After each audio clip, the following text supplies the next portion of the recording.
Alright, Ronan MMA, welcome back to the channel. Now, ahead of Israel Adesanya's fight with dricusduplessis at UFC 305, he is showing severe symptoms of what I like to call Poaton derangement syndrome, okay? Going so far as to accuse the UFC of covering up his knockout over Alex Pereira simply because they didn't play it during Alex Pereira's fight week, okay? Unbelievably unhinged claim, and extremely ironic that something like this, an accusation like this, is coming from, quite frankly, the most privileged fighter that has ever stepped foot in the octagon, coming back after a pretty brutal one-sided loss, okay, and getting an immediate title shot, right? And this is not the first time we have seen Israel Adesanya maybe get a undeserved opportunity, okay? So what we are going to do in this video is we are going to go over some of the quotes. Man, I don't know what it is about Alex Pereira. He just seems to have this effect on fighters. There are many fighters that are afflicted with this ailment, some of which he's not even fought. Do you know what I mean? We've got anthonysmith, jamahalhill, jiriprochazka, all of them suffer from this, okay?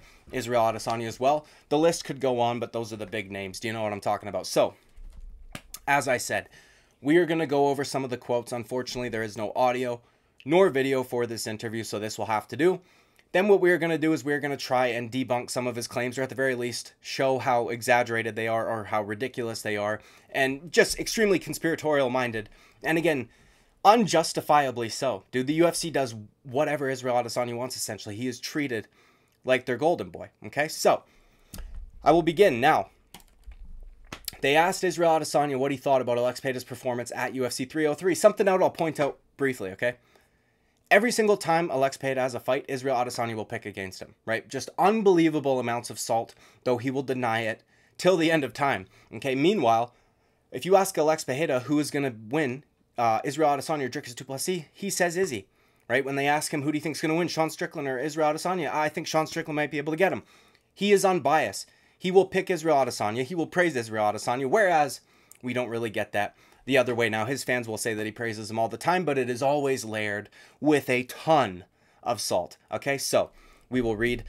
Now, asked about the post, because Israel Adesanya, being petty as he is, posted his knockout of Alex Pereira after Alex Pereira's beautiful switch kick KO over jiriprochazka. Now, asked about the post, which he simply captioned with Pereira's framed catchery, Shama. He grinned. I just thought it was kind of funny, okay?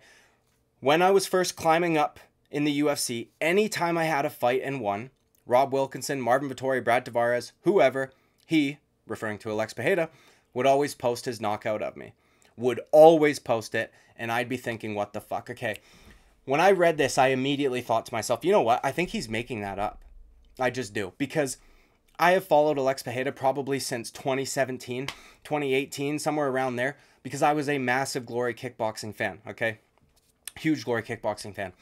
And I never really remembered seeing that. So what I did, as maybe slightly autistically, okay, I went and scrolled through all of his Instagram posts to the very end, or at the very least, till we got about where Israel Adesanya entered the UFC. Now, he lists 3 names there, okay, and then goes on to say anytime, right?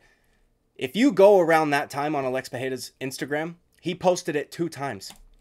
2 times, okay? This one, November 3rd.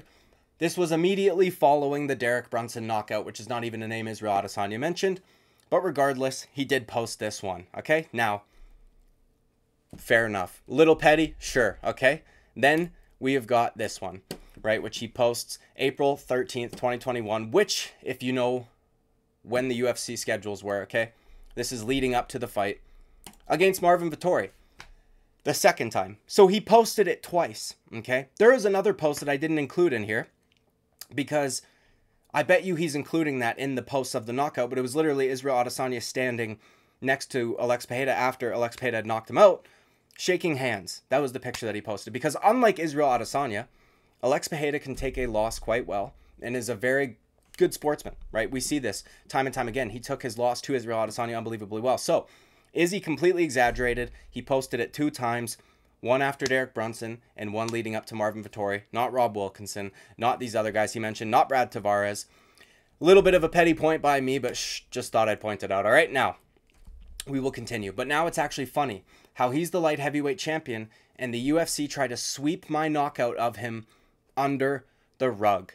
Even a year ago, they didn't post it during his fight week. I thought, you fucking bitches. So I posted it.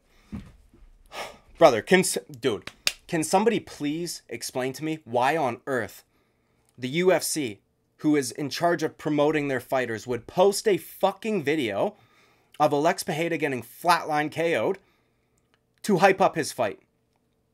Can somebody explain this to me? Why on earth would they ever do that? Now, there's one way I could kind of envision this happening, okay? If there was like a comeback story, if Alex Pereira got flatline KO'd, sat out for 8 months, was making a comeback up a weight class, and they go, oh, you know, he coming back from this crazy KO, they play the KO in the trailer package or whatever.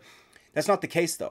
After that knockout, if I'm not mistaken, Alex Pereira fought before Israel Adesanya fought Sean Strickland, July 2023, okay? September 2023, he did.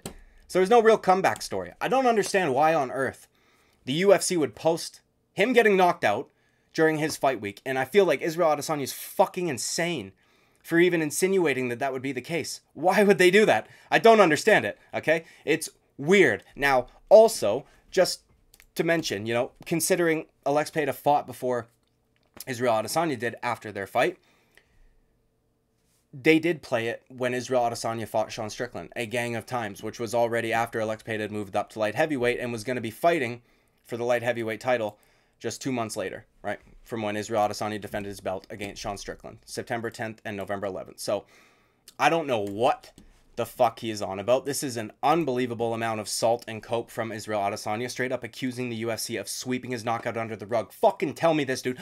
Do you not think in his build-up with dricusduplessis, we will see that knockout probably 100 times? Any single time a trailer rolls, we will see Israel Adesanya knocking out Alex Pereira.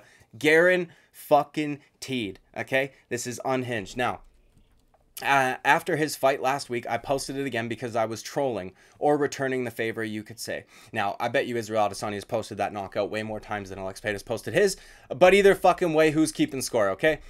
Soon after, the former champ continued of his KO win over Alex Pereira, living in the glory days, eh? He unironically became the guy sitting in a bar, Demetrius Mighty Mouse Johnson's studio. I beat that guy one time, okay? That fight, it was really important one for me. People don't understand, man, to go through what I have in this game and then to do what I did. Find anyone who's blah, blah, blah, okay?